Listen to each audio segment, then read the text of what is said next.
Hey everyone, I'm Ray Belli, and this is Words for Granted, a podcast that looks at how words change over time. If you value the podcast as a free and independent educational resource, you can support the show by making a monthly donation at patreon.com/wordsforgranted. You can also make a one-time donation at paypal.me/wordsforgranted. Thanks to Taylor, Joshua, Lois, and Chris for their recent contributions. I just posted a bonus episode on Patreon that explores the etymologies of specific varieties of pasta: penne, ziti, spaghetti, linguine, and more. So if you'd like to listen to that, plus the full back catalog of bonus episodes, patreon.com/wordsforgranted is your ticket. Before we jump into today's new series on the lost letters of the English alphabet, which I'm so excited about, I wanted to discuss some listener emails I received in response to the open-ended question posed at the end of the last episode. Last time, we looked at the etymology of pasta, and the semantically similar words macaroni and noodle came up in the discussion.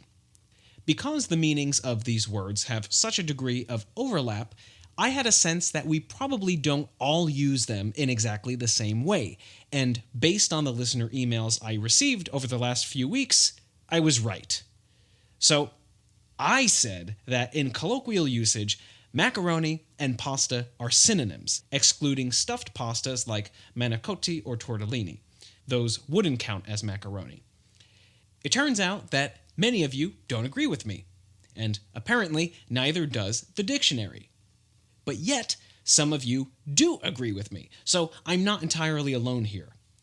Based on the emails I received, it seems like most people's senses of the words pasta, macaroni, and noodle are in accordance with their standard English dictionary definitions, which are as follows.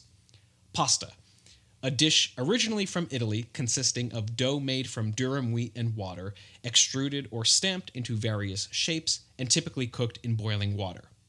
Macaroni, a variety of pasta formed in narrow tubes. And noodle, a very thin, long strip of pasta or a similar flour paste eaten with a sauce or in a soup. Yet, these definitions don't hold true for everyone. Listener Themby says that she's heard many Italian Americans from the Northeast US refer to all non-stuffed pastas as macaroni, while for her, macaroni refers to narrow tube pasta only. I myself fall into that category of Italian American from the Northeast US, so I can attest to that. By the way, my sense of macaroni as a synonym for pasta is apparently so ingrained that a few nights ago, I accidentally referred to the ravioli I was eating for dinner as macaroni. This is not something that I would ordinarily identify as macaroni, but I saw pasta in sauce, and the phrase bowl of macaroni, in reference to the ravioli, just naturally came out. And had I not just released this episode on the etymology of pasta, I probably wouldn't have thought twice about it because it just doesn't seem that unusual to me. I mentioned this to listener Tommy, and he says that calling ravioli macaroni is unforgivable. Perhaps you agree. Listener Emerald from Lancashire, England, says that their parents use the word spaghetti to refer to all types of pasta, while their partner, who is Welsh, uses the word pasta to refer to all types of noodles, even the non-Italian kind. Listener Bill from Pittsburgh also attests to this usage of spaghetti as an umbrella term for any kind of pasta. He also notes that his paternal grandparents, who were Italian-American immigrants who didn't speak English until grade school, called all pasta macaroni. Perhaps this was true of my maternal great-grandparents, who were also Italian immigrants. If they called all pasta macaroni, then they would have passed that down to my maternal grandparents, and they would have passed that on to my mom, and she passed it on to me. Listener Rebecca, a Lebanese immigrant to Ottawa, says that her family uses the word macaroni to refer specifically to spaghetti. Now, that was a usage I'd never heard of.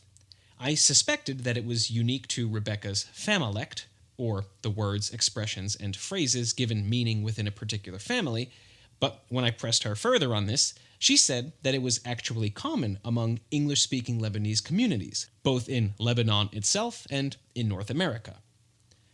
Lastly, some listeners who abide by the standard English senses of pasta, macaroni, and noodle noted that they would never refer to pasta as noodles. Noodles, they say, is a word reserved for non-Italian types of pasta-like products. On the other hand, other listeners in this standard usage camp say that they do indeed refer to individual pieces of long pasta as noodles. I think this latter opinion is more quote-unquote correct according to the standard English definitions, but I'm not here to tell you what's right or wrong, just to share what your fellow listeners are saying. Remember, I'm the guy who called ravioli macaroni, so I really don't know what end is up here. Apparently, listener Chris is so heavily in the pasta is noodles camp that he refers to spaghetti as spaghetti noodles, linguine as linguine noodles, etc. He recounted an episode where he was cooking with an Australian friend who became annoyed that he kept referring to spaghetti as noodles. He confusedly asked, "Well, what should I call them then?" "Pasta," his friend replied, to which he said, "Exactly, pasta noodles." His friend insisted that noodles described Asian noodles, while Italian noodles had to be called pasta. The bottom line here is that regardless of what the right senses of these words are, according to the dictionary, there are minority usages of them stemming from different regions, historical lineages, familects, and more. In spite of truly not caring about who's right and wrong here, I do want to share one quick observation in defense of my macaroni is a synonym for pasta usage that goes beyond my multi-generational northeastern U.S. Italian-American heritage. I was at the supermarket and passing through the pasta aisle, and having just done the pasta episode, I had pasta names on my mind, so I was just perusing the boxes, reading them, and lo and behold, what do I see in fine print at the bottom of the boxes? Enriched macaroni product. So this was not only the boxes of macaroni that said enriched macaroni product, but all the pasta had this on the box. Ziti, rigatoni, shells, rotini, orzo spaghetti, you name it. All of them were called enriched macaroni products. And this was not just one brand, but multiple brands. I never noticed this before, and again, if I had, it probably would not have struck me as odd, since I'm a pasta is mostly macaroni guy. But if you are a no way in hell could anything but tube-shaped pasta be called macaroni kind of person, check out the pasta boxes in your pantry and see if they're called an enriched macaroni product. Since this very precise phrase is used by multiple brands, I assume this has something to do with the FDA and standardized regulatory language. If any of you have any insights here, you know how to find me, wordsforgranted@gmail.com, and let me know. Maybe this conversation about pasta will continue. Okay, and now for something completely different. On to part 1 of the lost letters of the English alphabet. For many of us, the English alphabet seems inextricably tied to the English language. When we go to school as children, one of the first things that we learn, if not the first thing we learn, is the alphabet. A says A, B says B, C says K. The ABCs of a particular subject refer to the most fundamental knowledge or skills relevant to that subject. At a subconscious level, I think that most of us feel like the actual ABCs, those in the alphabet, are also fundamental to our language. You can't have the English language without the alphabet as we know it. Except that's not exactly true. First of all, language and writing are not necessarily two sides of the same coin. Unlike language, which is a natural byproduct of human evolution and found unanimously across our species, writing is an invention. It's a technology or system used to symbolically represent the sounds and words within a language. It's an extension of language, but not the language itself.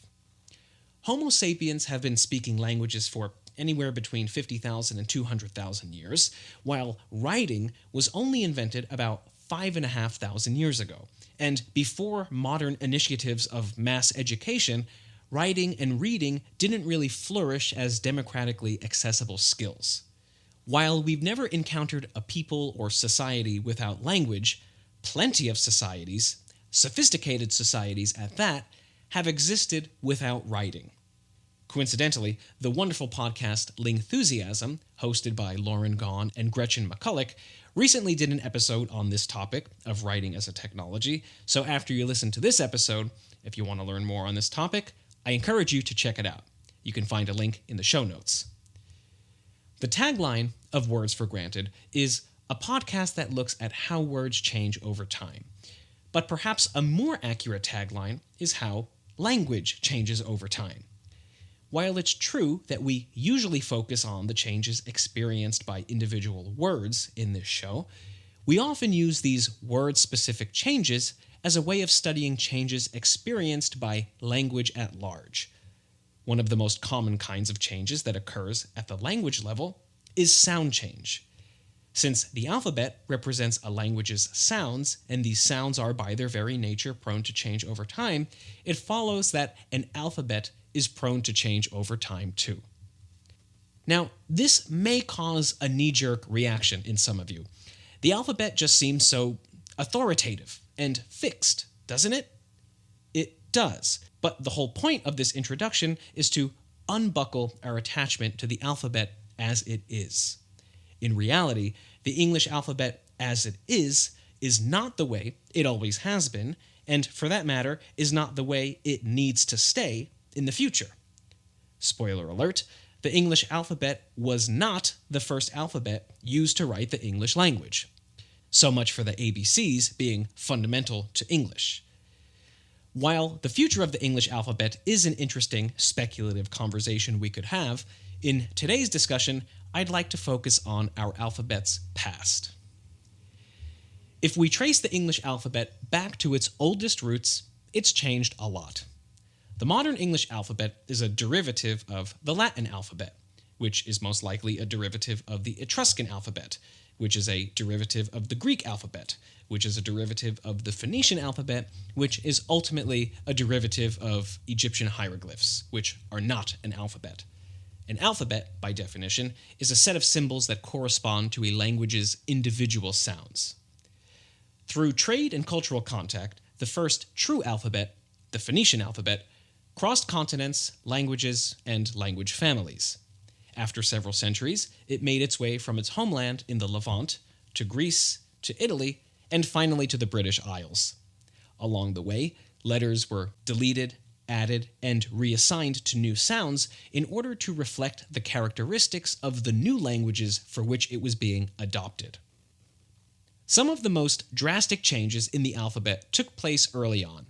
The Phoenicians, who invented the alphabet, spoke a Semitic language, whereas the Greeks, who were the next in line to borrow and modify this original alphabet on its eventual transmission to English speakers, they spoke an Indo-European language. In Semitic languages, vowels don't play as crucial a role as they do in Indo-European languages, so in the original Phoenician alphabet, there were no vowels.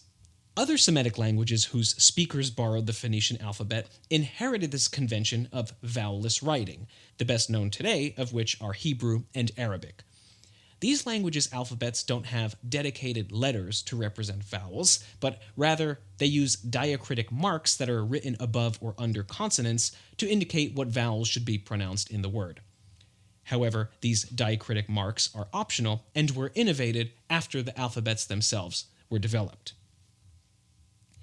Anyway, this vowelless system of writing doesn't really work well in Indo-European languages, so when the Greeks got a hold of this Phoenician alphabet, they took the Phoenician letters that didn't correspond to Greek sounds and reassigned them to Greek vowels.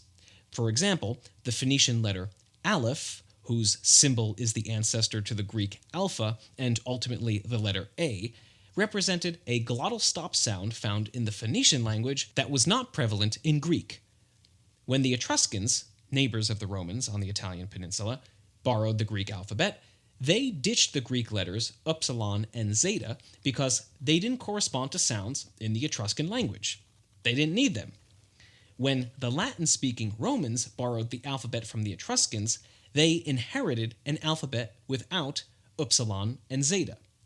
However, after the Romans conquered Greece in 31 BCE, they reborrowed the Greek letters upsilon and zeta into their alphabet in order to write Greek loanwords.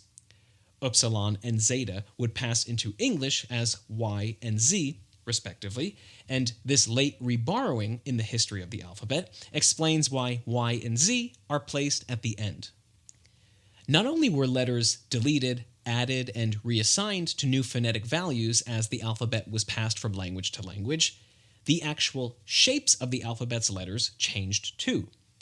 If you compare the Phoenician aleph, the Greek alpha, and the Latin A, you can see that these symbols represent evolutions along a continuum, but they are nonetheless all distinct. It's not like they're just the same letter rendered in a different font. It's hard to say exactly why a particular letter in a particular alphabet evolves a particular shape, but when taking a bird's-eye view of a language's entire alphabet, subjective cultural aesthetic is definitely a factor that comes into play. So is the medium used for writing at the time of an alphabet's standardization. Chisels, brushes, and styli, for example, all have unique characteristics that better lend themselves to certain shapes over others. We'll see some specific examples of this in a few minutes. When it comes to the original Phoenician alphabet, though, we actually do know the reason behind the shapes of the letters. Let's look at the Phoenician letter tet as an example.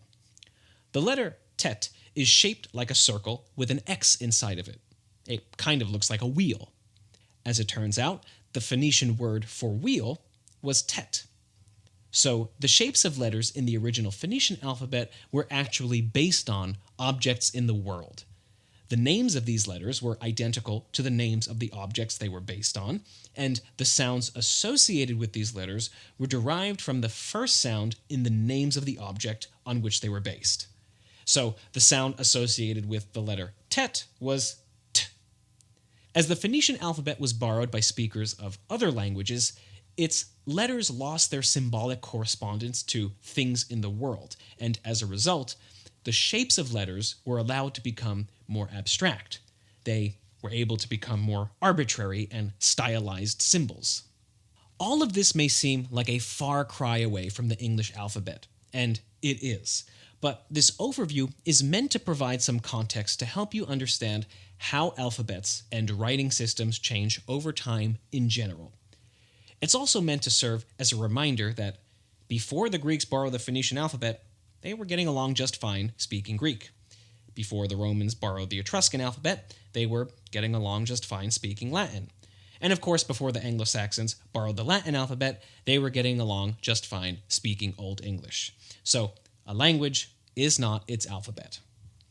With this very brief and oversimplified overview under our belts, we can now turn our attention to the lost letters of the English alphabet. They are thorn, wynn, eth, ethel, ash, insular G, yog, eng, and long S, with honorable mentions of that, Turonian et, and ampersand. These honorable mentions are not letters in the true sense, but letter-like symbols that frequently appeared in English texts at various points in history.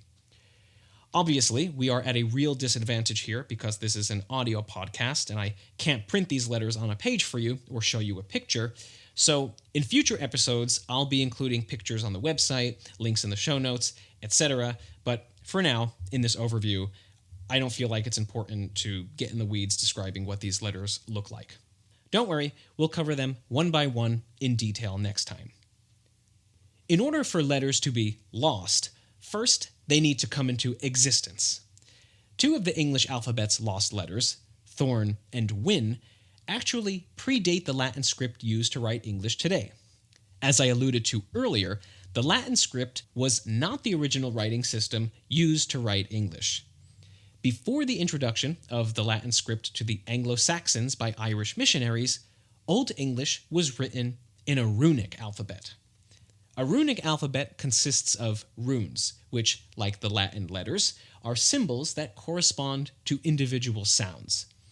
The runic alphabet was a writing system used not only by Anglo-Saxons to write Old English, but by all ancient Germanic peoples to write their respective languages. Linguists believe that the earliest runic alphabet dates to the late Common Germanic period, roughly between the 1st and 2nd centuries BCE, which is before the Proto-Germanic language, or the First Germanic language, broke off into its daughter branches: North Germanic, West Germanic, and East Germanic. For the record, English is a West Germanic language. If you've never seen runes before, they are extremely angular symbols made of mostly straight lines.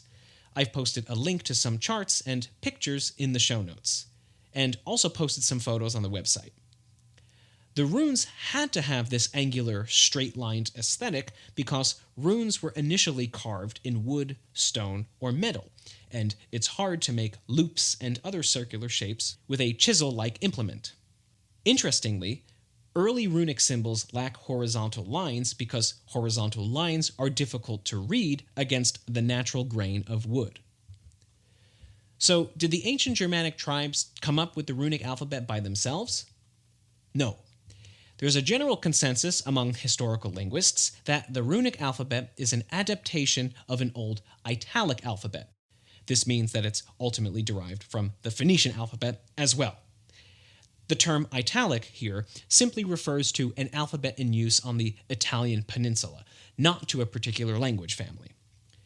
Originally, these old italic alphabets, from which our familiar friend, the Latin alphabet, is ultimately derived, were also very straight-lined and angular, and that's because they too were primarily carved in wood, stone, and metal. As ink and papyrus became more widespread throughout the Roman Empire, the Latin script evolved more rounded strokes. As we can see, an evolution in the medium used for Latin writing influenced an evolution in the shape of the Latin letters. Like the Greek speakers who adjusted the sounds associated with the Phoenician letters in order to accommodate their native tongue, the Germanic speakers who inherited this old italic alphabet did the same with the runic alphabet. With the passing of time and the emergence of distinct Germanic languages in different parts of Europe, different versions of runic alphabets developed. The one that most directly concerns us is called futhorc. That was the runic alphabet used by the Anglo-Saxons. Futhorc is a funny-sounding name, and it's derived from the sounds represented by the first 6 runes in the futhorc alphabet. F, U, Th, O, R, K. Futhorc. This is not dissimilar to when we say ABCs to mean our alphabet, or even to the etymology of alphabet itself.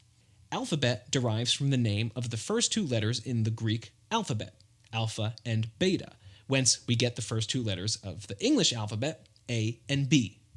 Even though futhorc was the exclusive writing system used by Anglo-Saxons for 5 centuries, a meager 200 or so inscriptions survive, most of which are nothing more than a single phrase or sentence. After the Latin alphabet was introduced to Britain and became the main writing system of the Christianized Anglo-Saxons, futhorc still survived, but with a very diminished relevance. In the wake of the Norman French invasion of England in 1066, the Germanic runes soon vanished into a distant memory. We'll be discussing futhorc and runes more in the next episode in this series. Now, about that Latin alphabet that replaced futhorc, how did that come into the picture, and when? Between the late 6th and 8th centuries CE, waves of missionaries from continental Europe and Ireland converted the pagan Anglo-Saxons into God-fearing Christians. Irish missionaries, working mostly during the 7th century, were the ones responsible for introducing the Latin alphabet to Anglo-Saxon monasteries. During this time period, monasteries were the main epicenters of education in Europe, and thus they were also the main epicenters of writing. Originally, the Latin alphabet was used by Christian Anglo-Saxons to write in Latin, which makes sense. The earliest English words to appear in the Latin script were personal names of people like kings and landowners, which also makes sense. But rendering those English names in the Latin script was all it took for those native English-speaking scribes working in Latin to soon realize we could also use this Latin alphabet for our native language too. Once this realization occurred, the written corpus of Old English grew exponentially. Full-length Old English literary works such as Cadman's Hymn, The Seafarer, Dream of the Rood, the Anglo-Saxon Chronicle, and of course Beowulf were written down, and they were written down in the Latin alphabet. A reasonable question to ask is, why did these works of literature get written down in the Latin alphabet when these native Old English speakers already had the futhorc runic alphabet? The answer is pretty straightforward. There was simply no precedent for writing down literature in Germanic cultures. For centuries, Germanic peoples had an oral tradition of poetry and storytelling. The runic alphabet was used mostly to mark ownership on things like weapons and gravestones, or for religious divination purposes. The European Christian tradition, on the other hand, was very bookish, and it probably seemed like if you were going to write something down that was long, the Latin script was the one you were supposed to use. Like I said, monasteries were the epicenters of education, so when educated Anglo-Saxons learned to write, they learned the Latin alphabet in spite of being native English speakers. Furthermore, after the Anglo-Saxons had been Christianized, the Germanic runes, particularly due to their significance in pagan divination rituals, likely were viewed as strange and foreign, which of course is ironic given that runic alphabets are native to Germanic peoples. Okay, that was a lot of information, but hopefully I've done a decent job distilling it for you and not putting you to sleep. At the end of the last episode, I mentioned that I would have an announcement to make this time. I didn't forget about that, it's just that the announcement isn't ready yet. So hopefully, by the release of the next episode, it will be. So stay tuned. If you love today's show, I encourage you to leave a rating and review wherever you listen to the podcast. And again, my email is wordsforgranted@gmail.com. If you'd like to support my research and the regular output of this show, you can become a monthly contributor at patreon.com/wordsforgranted or make a one-time donation at paypal.me/wordsforgranted. Trust me, I'm repeating it because it goes a long way. All right. Have a great day, and I'll catch you next time here at Words for Granted.